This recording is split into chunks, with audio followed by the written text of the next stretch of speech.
Hello, everybody. It's really wonderful to see so many people here this evening, especially so many familiar faces. I think we're all here really because either we really admire Joe's work, or we are colleagues or ex-colleagues, or we're friends, or all three and maybe more. Joe, this evening is to celebrate the launch of Joe's Festschrift, which Robert and I edited. Joe has played a very big hand in this as well, although it was designed as a surprise. Once it was published, he asked, could he have a launch? And please, could he have it at the Royal Asiatic Society? So thank you, first of all, to Alison and to Matty and to the Royal Asiatic Society team for accommodating that wish. There were several other surprises along the way in which Joe helped. First of all, we had planned it to be a surprise on his 75th birthday, which is in October, or was in October 2022. Unfortunately, we had a few hiccups and we didn't manage to do that. So we had a surprise launch party on Zoom where over 20 of the contributors to this volume turned up. Phenomenally, they managed to keep it all a secret. And Joe, we hijacked an Oriental Numismatic Society editorial board meeting, and Joe soon got wind that it was not what it was supposed to be. Shortly after that, he got in touch and said, well, if you've already got the book, can I see the contents page, please? Now, Joe is a very helpful person, and he likes to help and he likes to be involved. And he then said, do you have a cover image? You didn't send a cover image. And he said, well, what would you like, Joe? And he said, well, I do like the photographs by Stephen Sack. And he said, I can put some on the cover if we'd like. So Joe designed the cover, or more or less designed the cover. So on the front and on the back. So thank you, Joe, for all your help in your session. It's now available for sale. I'm afraid we don't have a discount, but it's a very good book. I promised Joe, and Joe also asked this evening, could we have a little bit of formality as well as a party? So we said, yes, what kind of formality would you like? He said, well, maybe a little talk. And so I'm going to give a little talk. Robert will give a little talk. Lester will give a little talk. And then he said, what are you going to talk about? So we told him what we were going to talk about very briefly. And I promised there were no surprises, Joe, because that would be unfair. He also asked, could he say a few words at the end? And so, yes, Joe, you can say a few words at the end. This is your evening. We hope you enjoy it. So my presentation is a paper that I gave at a conference in the summer last year, which is about the Canton ransom, what happened to the millions of dollars of silver. Joe hasn't seen this, but he's read the paper because it's in his book, but there are more pictures in the PowerPoint.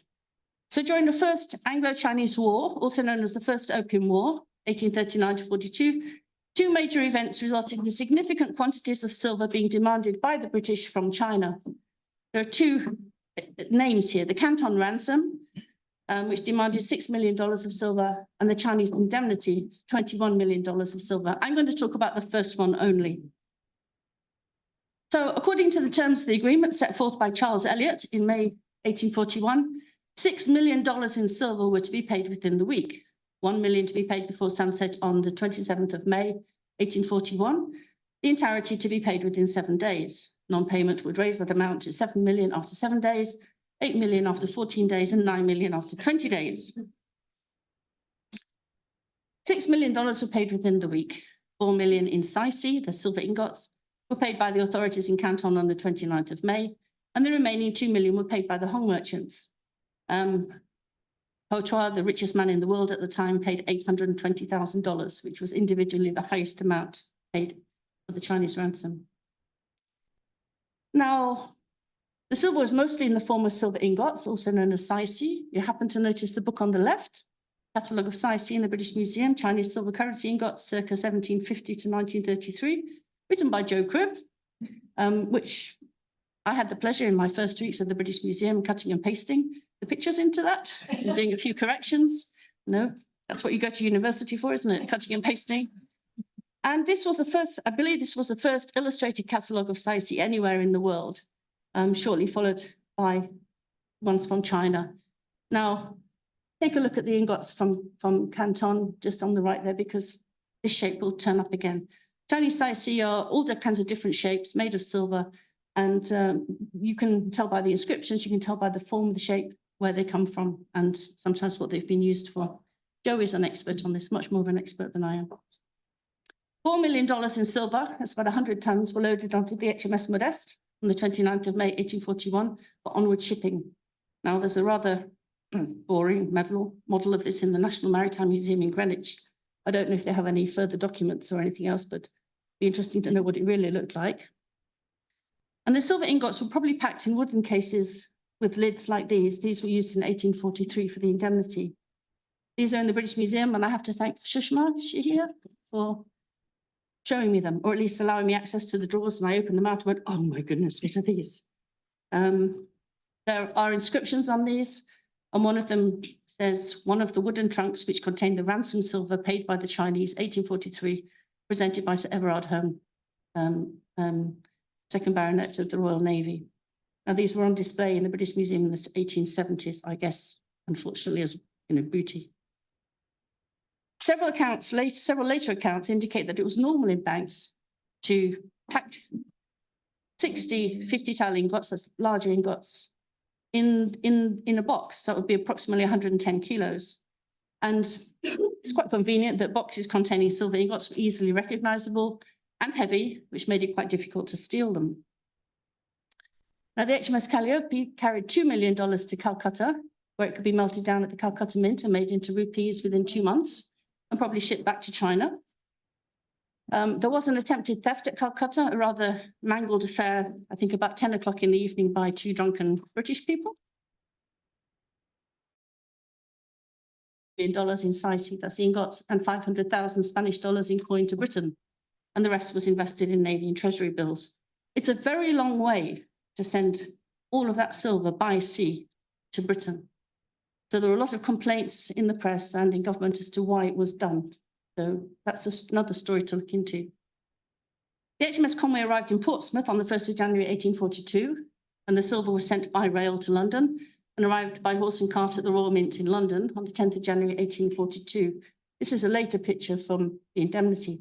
But this building here, the Royal Mint building, was purchased in 2018 by the Chinese, intending to be the embassy, the new embassy. So rather twist to the story.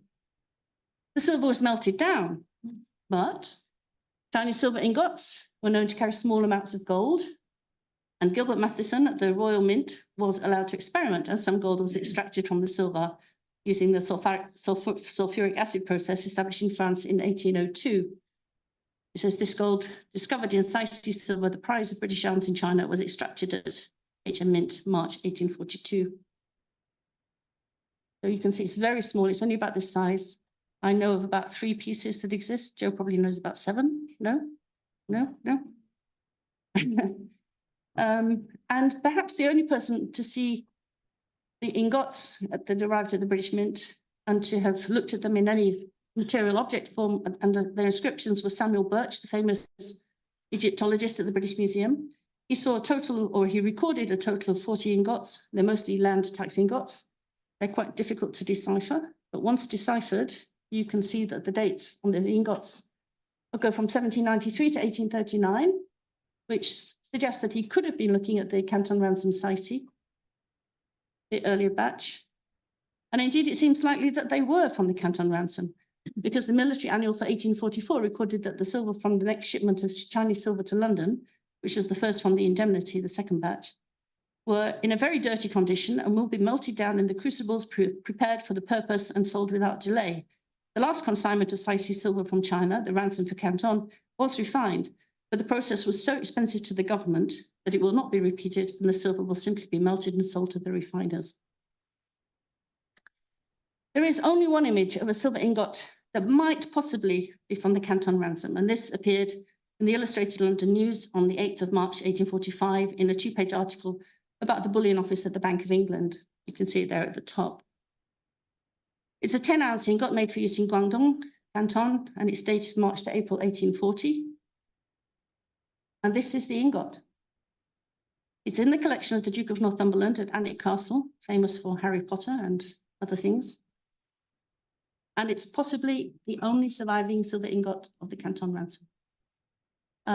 I started looking at this because I wanted to know what the silver was. And this is what I came up with.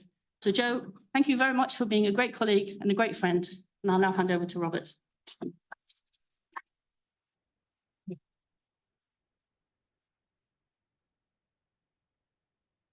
Okay, so as Helen said, we prepared volume for Joe with various colleagues, and I thought I would talk this evening about the title. So we picked this title, Look at the Coins, which is an injunction that Joe delivers to almost everybody he encounters. I remember it was the very first thing he told me when I first met him. Accompanied by some very derogatory remarks about the books I was actually reading.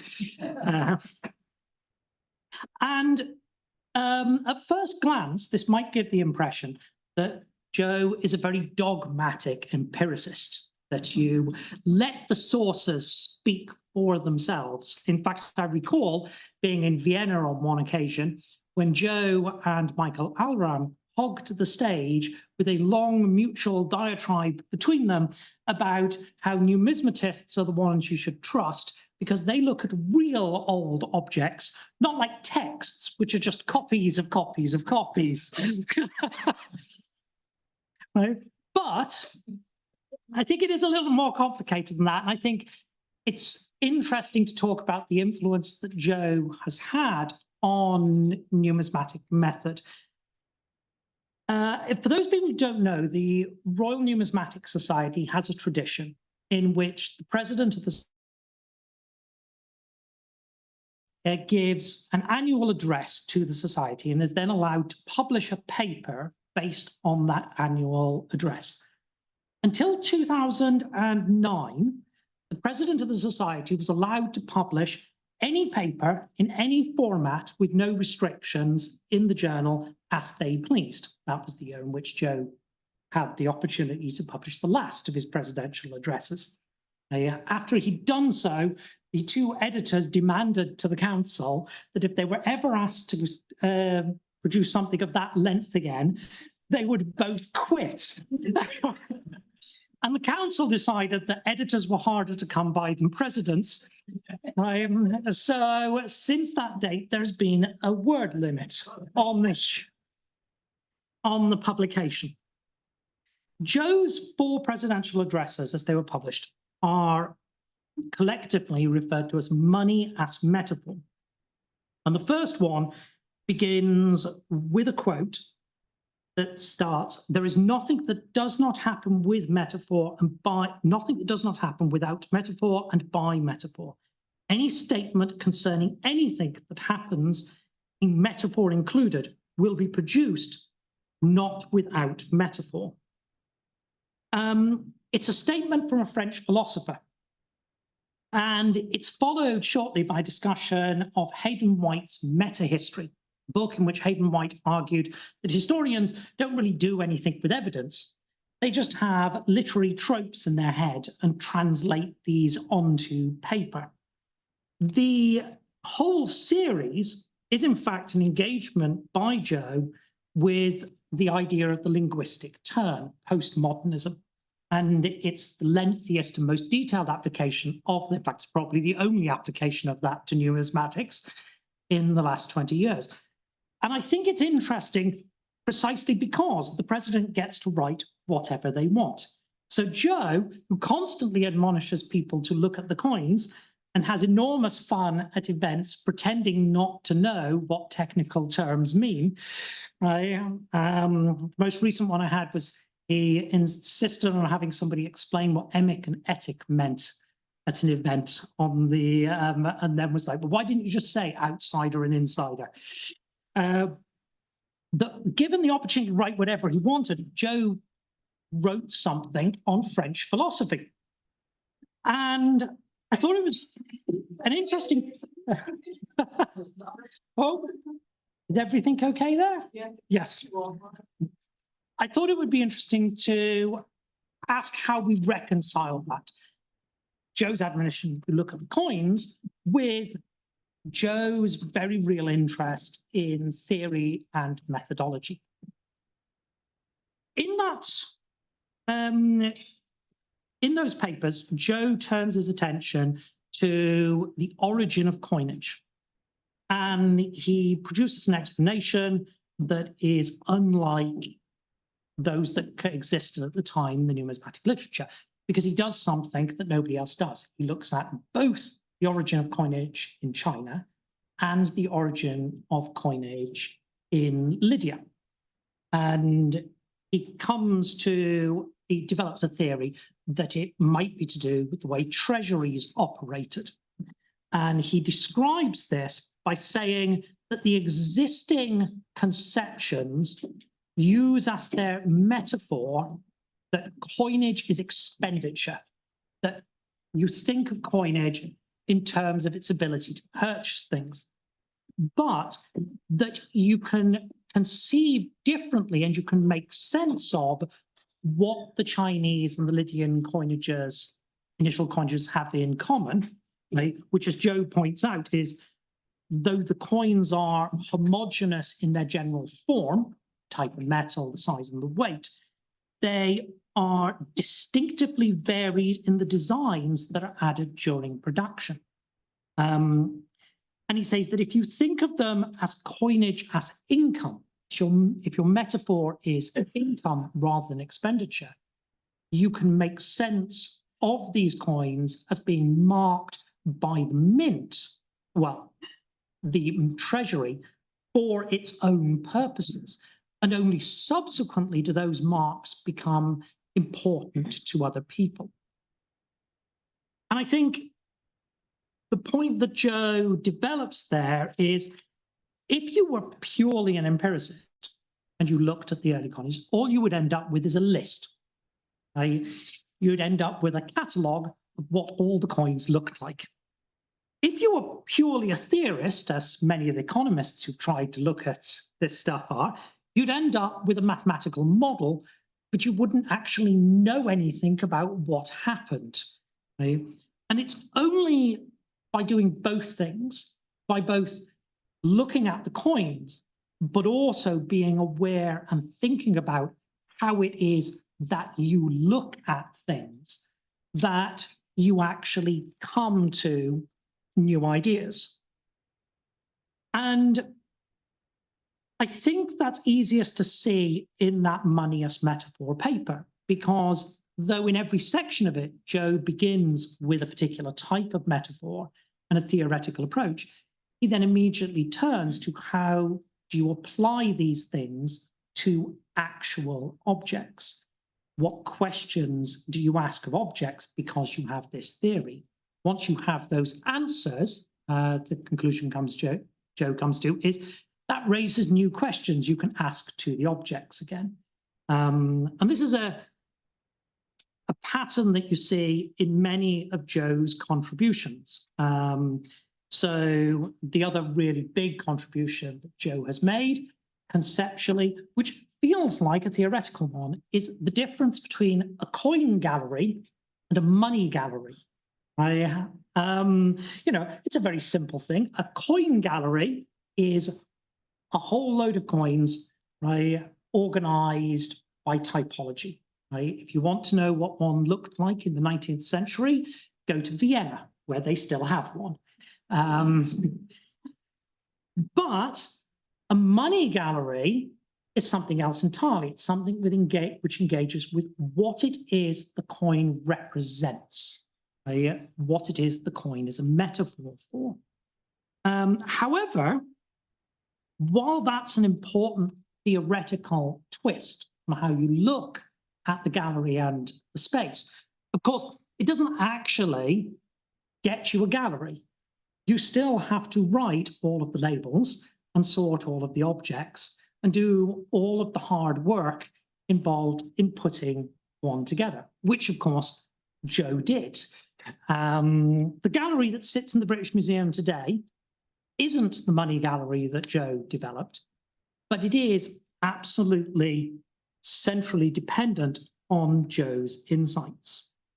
And this is something that you find all the way through Joe's work. So this morning, I looked at Joe's catalogue on magic coins from Java. And it talks about all of the problems of conceptualizing what a magic coin is. What did it actually mean? Because, of course, it's a metaphor or something. It is something that looks like a coin, but isn't a coin. Why does it look like a coin? What is it doing in that process? And Joe finishes the introduction to that, having discussed at considerable length what these things might mean, and putting the whole thing on a very firm footing for the first time. And of course, as a necessary part of that, producing a catalogue of the actual coins. In providing answers, I have learned that all of these questions cannot be answered once, but have to be repeatedly addressed to the material at each stage of the investigation. And now that the catalogue is complete and the introductory essays written, they will all surely have to be asked again. Okay. So I would like to thank Joe for all of his support and help over the years in all sorts of ways, my own work, but also his very substantial contributions to how we think about and specifically look at coins. Thank you, Joe.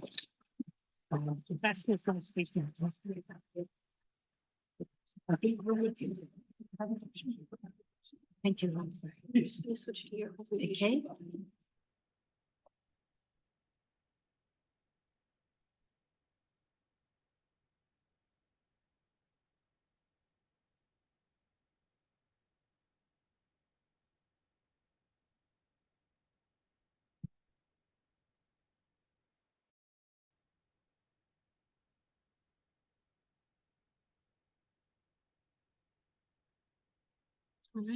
All right.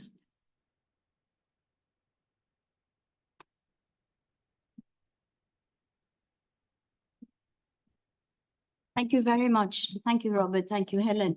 I'm really honored to speak tonight, and my talk will be a very personal account.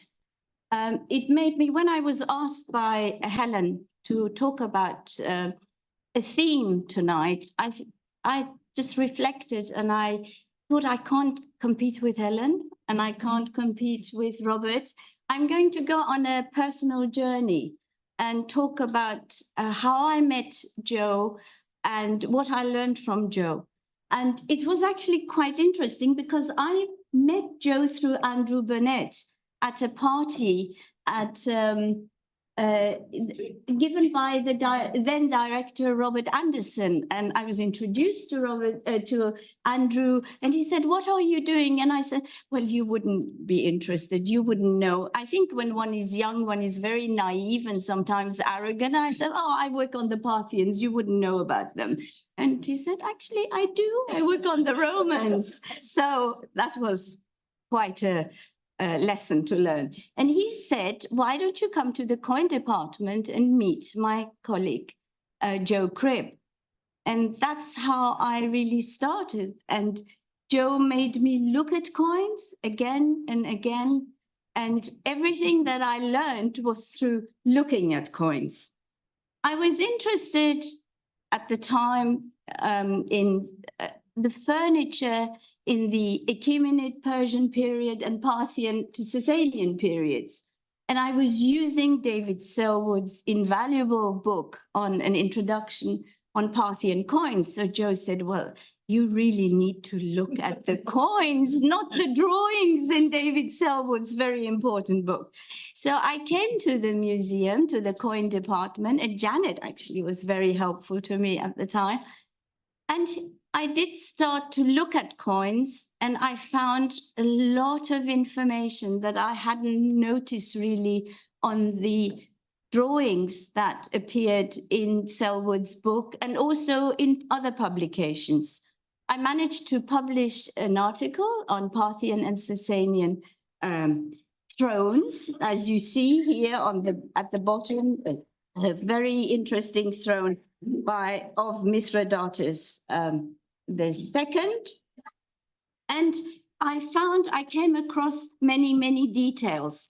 And Joe then said to me also, why don't you look at Sasanian coins? I didn't know anything about the Sasanians, really. And he just opened my eyes, and I began to compare the details on the coins with rock reliefs, with objects. And I found out that coins were really a very important primary source, and something that most people really shied away from, but that they should really look very carefully.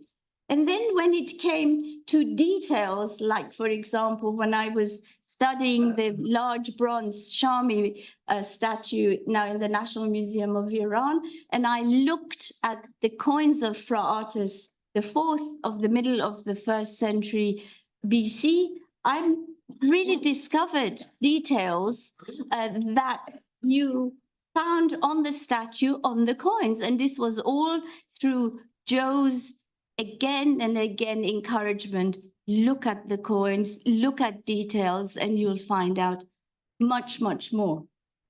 Then when it came to the question of religious symbolism, of course, there were the Kushan coins. It was Joe's world of the Kushans that really provided so much information, and so many answers were there for me to use. So, Joe, I think we are all indebted to you. And we have all learned an awful lot from you. I mean, when I came to the museum as a special assistant to start with, I shared a room with poor Helen and poor Liz because I talked an awful lot. And I also used to get a lot of telephone calls from the British Institute of Persian Studies. And because of my Iranian background, I shout a lot when I talk on the phone. I think they're far away. Helen had to put up with me, and poor Joe also had to put up with me because there were continuously questions that I wanted to ask. But we wouldn't be here without you, Joe, and not just because of the knowledge, because I think what is unique to you is your kindness and also your generosity. You share your knowledge with everybody, and you've always been there for us. And we 3 women, actually, we felt so at ease with you and working with you. And it's without exaggeration that to say that I certainly wouldn't be here without you. Everything that I've learned in numismatics, but also from a human point of view, is through you. So we are indebted to you. Thank you, Joe, and thank you very much for all your support.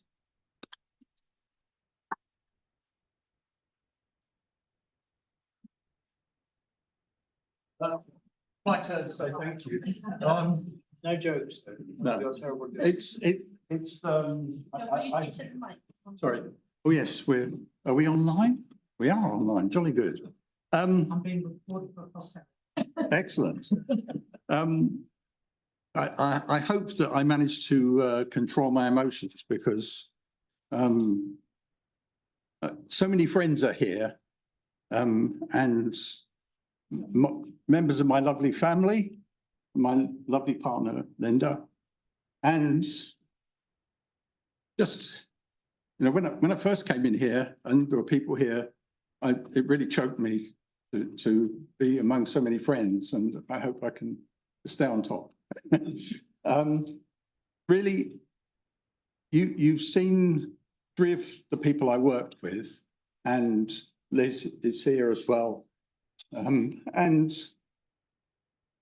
other colleagues, Barry and Philip, Andrew, Tom, now Simon as well, and Janet, and of course Robert, yes.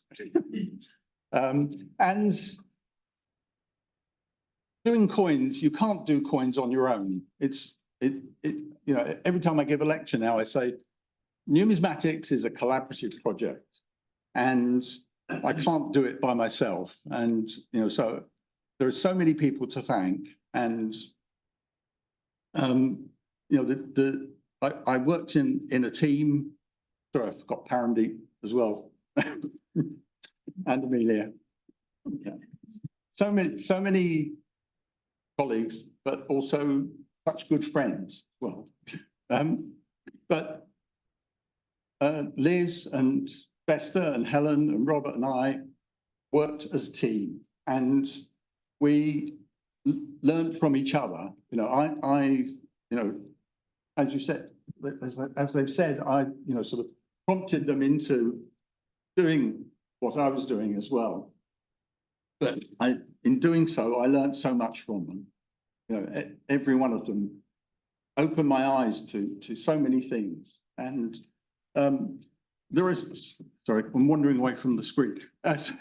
So many people I could thank, but it is, you know, it's very difficult to name them all. You know, I really want to thank Robert and Helen specifically for creating this wonderful book.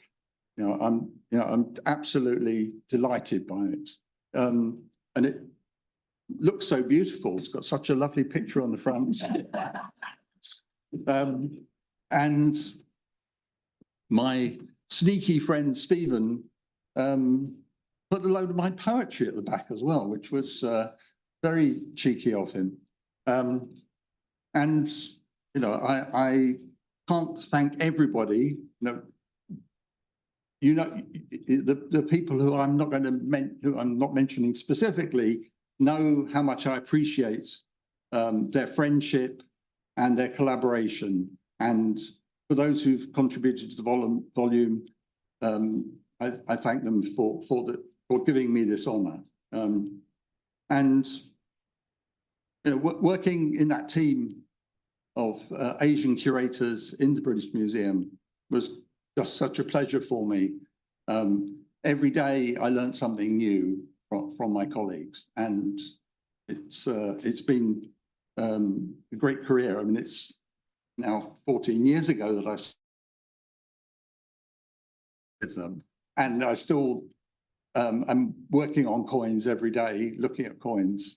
Unfortunately, I'm mostly looking at pictures of coins, but thanks to the technology and my long experience of looking at coins, the pictures have to do most of the time. But I also have another raft of people that I need to thank, and that's my dear family. And it's, I'm really proud to my daughter. My daughter's to be here today.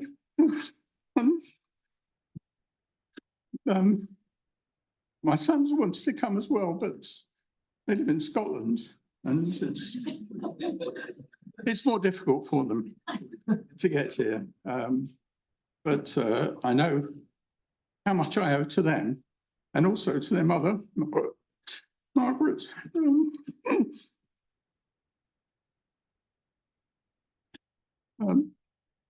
And it's, sorry.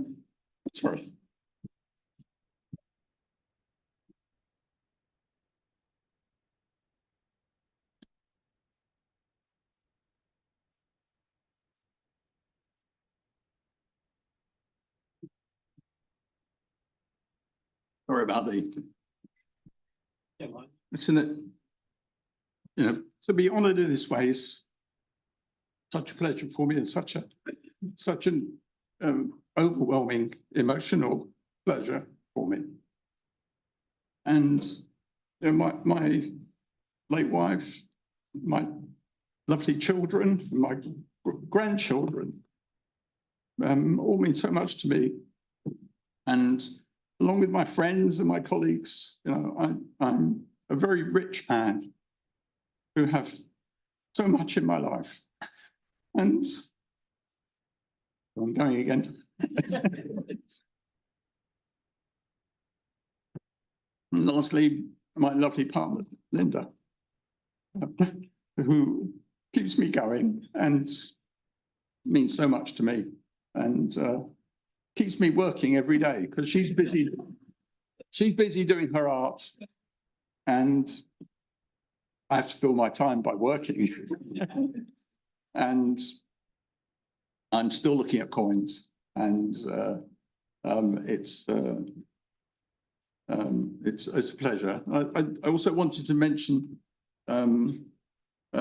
two colleagues who are no longer with us, who meant a lot to me. One is Nicholas Lowick, the other is Martin Price. Both long since dead, but in my career, I think I learned so much from them, and that they gave me the sort of model for doing numismatics. You know, when I started at the British Museum, I knew nothing, or rather I knew a little bit because my brother collected coins, my late brother Steve. And so I learned a bit about coins from him, but Chinese coins. So I was very lucky, because at my interview to get the job at the British Museum, there was Kenneth Jenkins and Michael Hendy, a Greek specialist and a Byzantine specialist. So I could bluff my way through, telling them all about Chinese coins, which they knew nothing about. And so I got the job. On one of the slides earlier on, there was another person right there at the beginning.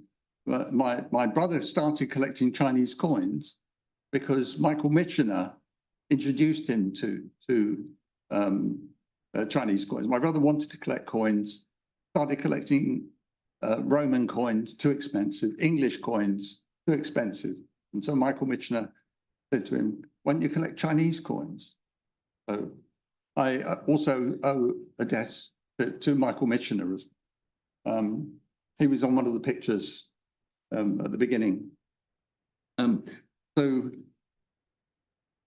it's, you know, it's down to so many other people that I'm able to do the work that I do, and I want to thank everybody who've worked with me, who've been my friends, but also everybody who's come this evening to do me this honour, and also to my friends at the Royal Asiatic Society.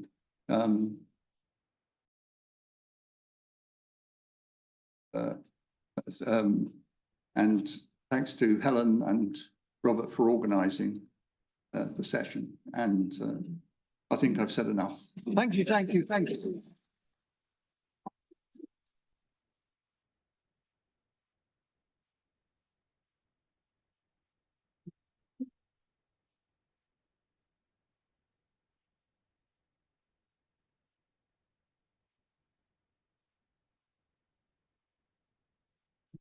Now you have to have a drink. And buy a book. And buy a book. You will enjoy the event. The bit with my phone.